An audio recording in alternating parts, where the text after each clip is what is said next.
날마다 행복한 묵상 2022년 쉬운 번째 주 오늘은 유다서입니다. 하나님 말씀은 유다서 1장에 있는 말씀입니다. 일부를 제가 봉독해 드리겠습니다. 3절입니다.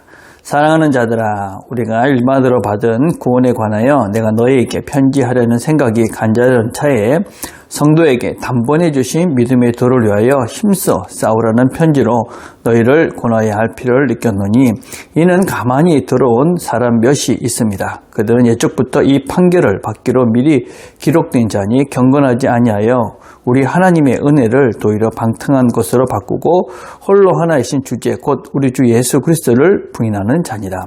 너희가 본래 이 모든 사실을 알고 있으나 내가 너희로 다시 생각나게 하고자 하노라. 주께서 백성을 애굽에서 구원하여 내시고 후에 믿지 않은 자들을 멸하였으며 또 자기 지위를 지키지 아니하고 자기 처소를 떠난 천사들을 큰 날의 심판까지 영원한 결박으로 흑암에 가두셨으며 소돔과 고모라와 그 이웃 도시들도 그들과 같은 행동으로 음란하며 다른 육체를 따라가다가 영원한 불의 형벌을 받음으로 거울이 되었느니라. 그러한 데 꿈꾸는 이 사람들도 그와 같이 육체를 더럽히며 권위를 엄심 여기며 영광을 비방하는도다. 천사장 미가엘이 모세의 시체에 관하여 마귀와 다투어 변론할 때에 감히 비방하는 판결을 내리지 못하고 다만 말하되 주께서 너를 꾸짖으시기를 원하노라 하였거늘 이 사람들은 무엇이든지 그 알지 못하는 것을 비방하는도다. 또 그들은 이성 없는 짐승같이 본능으로 아는 그것으로 멸망하느니라. 아멘. 유다서라는 책은 유다라는 사람이 기록한 것이죠. 이 유다가 누군가? 성경에 크게 이제 3명의 유다가 나옵니다. 물론 가룟 유다를 지혜하고 말하는 것입니다. 예수님의 형제, 야고보의 형제인 유다.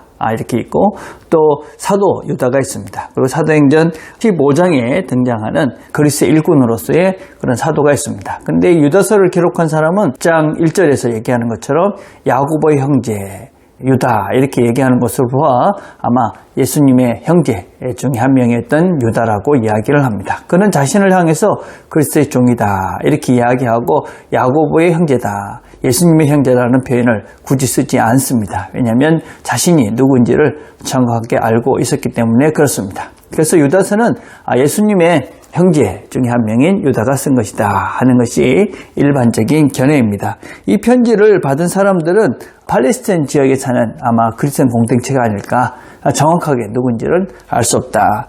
내용은 뭐냐면 교회 안에 들어온 일부 거짓 교사들에 대한 경고입니다. 그래서 강조점은 은혜의 복음을 왜곡하는 그런 세력에 대항해서 싸워라 하는 것이 유다서의 핵심입니다. 자, 묵상 질문 1번입니다. 이 편지를 보내는 목적을 무엇이라고 말씀하고 있습니까? 오늘 본문을 보니까 단번에 주신 믿음의 도, 그것을 위해서 싸우라 이렇게 이야기를 하고 있습니다. 단번에 주신, 이것은 온전하고 완전해서 더 이상 여기다가 뭘 더할 필요는 없다 하는 것입니다. 근데 가만히 돌아온 자들이 그것이 아니다, 그것이 틀렸다, 그 복음, 은혜의 복음이 잘못됐다 이런 식으로 자꾸 이들을 유혹하는 것이죠. 미혹하고 있는 것입니다. 특별히 그 당시에 영지주의자들이 있었습니다. 이 영지주의자들은 무엇이냐면 예수님의 육체를 부인하고 육체적인 삶을 부인했습니다. 그리고 영적으로 그런 신비한 것들만 바른 지식이고 그렇지 않은 일반적인 우리의 일상의 삶들은 중요하지 않다 이러면서 그렇기 때문에 영적인 지식을 얻은 신비적인 경험을 한 사람들은 도덕적으로 자기 마음대로 살아도 된다. 그래서 방종으로 음란한 삶을 살도록 이끌었던 이단이 영지주의자들입니다. 그래서 그들은 이 땅의 삶이 무가치하다. 그래서 함부로 살아도 된다. 그래서 우리의 일상을 파괴하고 또 어떤 윤리적이고 도덕적인 바른 삶을 부정했던 그런 사람들입니다. 그래서 우리가 이런 사람들 잘 분별해야 된다. 그렇게 이제 말씀하고 있는 것이죠. 2번입니다. 유다서 1장 5절에서 7절에는 세 그룹이 나옵니다. 이들이 멸망하게 된 이유는 무엇이라고 말씀하고 있습니까? 첫 번째는 애굽시 출애굽을 했는데 하나님을 믿지 않아가지고 결국 멸망당한 사람들, 불신의 사람들입니다. 두 번째는 천사들 그룹입니다. 이 그룹들이 교만해가지고 하나님을 대항하다가 결국 멸망했다. 세 번째는 소돔과 고모라 사람들입니다. 이 사람들은 도덕적으로 음란하고 방탕해서 결국은 하나님께 심판을 받았다. 그래서 불신하고 교만해지고 그리고 도덕적 윤리적으로 방탕한 사람들은 결국 하나님의 심판을 받을 수밖에 없다. 이 본문에 보니까 꿈꾸는 사람들, 그러니까 이 영지주의자들은, 이단들은 하나님께서 꿈을 통해서 다 이야기를 하신다. 그러니까 꿈을 통해서 우리가 다 할 수 있다. 그렇게 이야기하면서 하나님께서 말씀하셨다. 그렇기 때문에 우리는 이것도 할 수 있고 저것도 할 수 있다. 이렇게 이야기를 하던 사람이다라는 것입니다. 그래서 우리는 그런 허황된 말에 현혹되지 말고 그들의 실제적인 삶을 봐라. 정말 믿음의 사람인가? 겸손한 사람인가? 윤리적으로 도덕적으로 정결한 삶을 사는가? 이런 것들을 보면 그 사람이 하나님의 사람인지를 분별할 수 있다. 이렇게 말씀하고 있습니다. 3번입니다. 거짓 선생들의 잘못은 무엇입니까? 구절의 이야기를 통해 생각해 보십시오.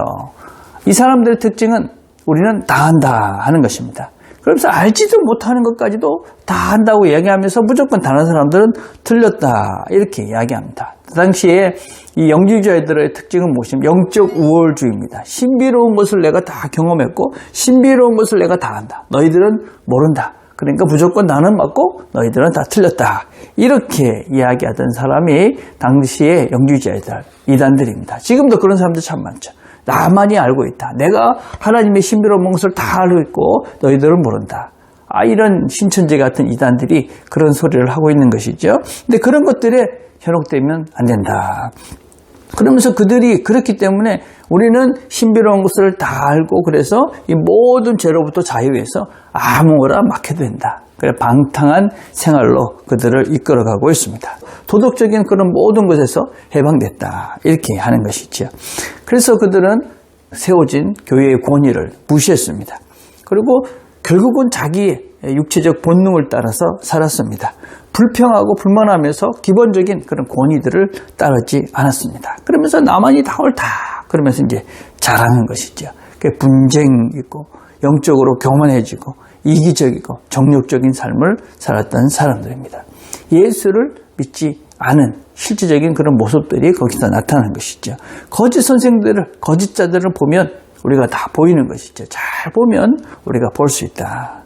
바른 선생님이 무엇입니까? 바른 하나님의 진리의 그런 선생님들은 평화를 이루어 갖추었죠. 그리고 하나됨, 하나님 안에서 하나됨, 사람들 안에서 하나됨, 겸손하고 낮아지고 그리고 정결한 삶을 통해서 하나님께서 우리에게 주신 행복한 복된 삶을 걸어갑니다. 오늘도 우리의 주변에 많은 허황된 잘못된 가르침들이 있습니다. 하나님께서 우리에게 주신 이 바른 복음, 이 말씀 위에 우리가 바로 서서 하나님 원하시는 올바른 삶을 살아감으로 오늘도 주께서 원하시는 생명과 진리의 삶들을, 기쁨과 평화의 삶들을 누려가는 저와 여러분이 되시기를 간절히 바라겠습니다. 오늘 우리 함께 드릴 기도는 믿음의 선한 싸움, 이 온전한 믿음에 바로 서서 살게 해주십시오. 그렇게 기도를 합시다. 특별히 거짓 교사들에게 잘못된 가르침에 현혹되지 않도록 바른 분별력을 주십시오. 그렇게 기도했으면 좋겠습니다. 기도하겠습니다. 하나님 아버지 감사합니다. 우리에게 바른 믿음을 주셔서 우리가 이 믿음에 우리의 삶들을 살아가게 하시니 감사합니다.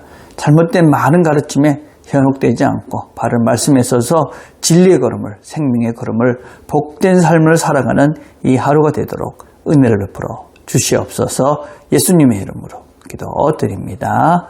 아멘.